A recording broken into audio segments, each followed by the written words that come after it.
తిరుపతి రుయా ప్రభుత్వ ఆసుపత్రిలో రాష్ట్ర ప్రభుత్వం అత్యాధునిక డయాగ్నోస్టిక్ ల్యాబ్ను ఏర్పాటు చేశారని సూపరింటెండెంట్ డాక్టర్ రాధా తెలిపారు. రాయలసీమకి తలమానికమైన రుయా హాస్పిటల్కు రాష్ట్ర ప్రభుత్వం అత్యాధునిక సౌకర్యాలతో నూతన భవనంలో డయాగ్నోస్టిక్ ల్యాబ్ను అందించిందని హాస్పిటల్ సూపరింటెండెంట్ రాధా తెలిపారు.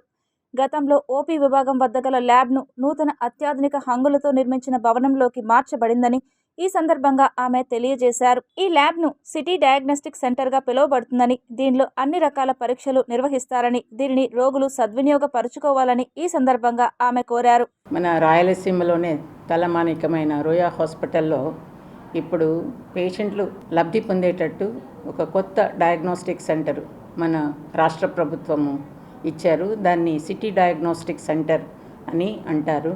అది ఇంతకుముందున్న ఓపీ దగ్గర కాకుండా కొంచెం పైన సపరేట్గా ఒక రెడ్ కలర్ బిల్డింగ్, అది ఎర్ర రంగు ఉంది, దానికి బోర్డులు కూడా పెట్టున్నాము పేషెంట్లు సౌకర్యార్థము ఎలా వెళ్ళాలి అని.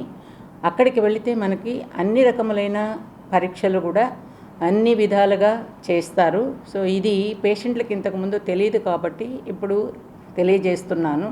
ఇంతకుముందు ఓపీ దగ్గరే ఉండేది. ఓపీ దగ్గర నుంచి కొంచెము పైభాగంలో ఒక స్పెషల్ బిల్డింగ్ ఉంది, దానిలో స్పెషల్ ఎక్విప్మెంట్ కూడా ఉంది. ఇక్కడ అన్ని రకాలైన టెస్టులు చేస్తారు పేషెంట్లకు ఫ్రీగానే. సో దీన్ని ప్రజలందరూ కూడా ఉపయోగించుకొని సద్వినియోగం చేయాలని ఆశిస్తున్నాను.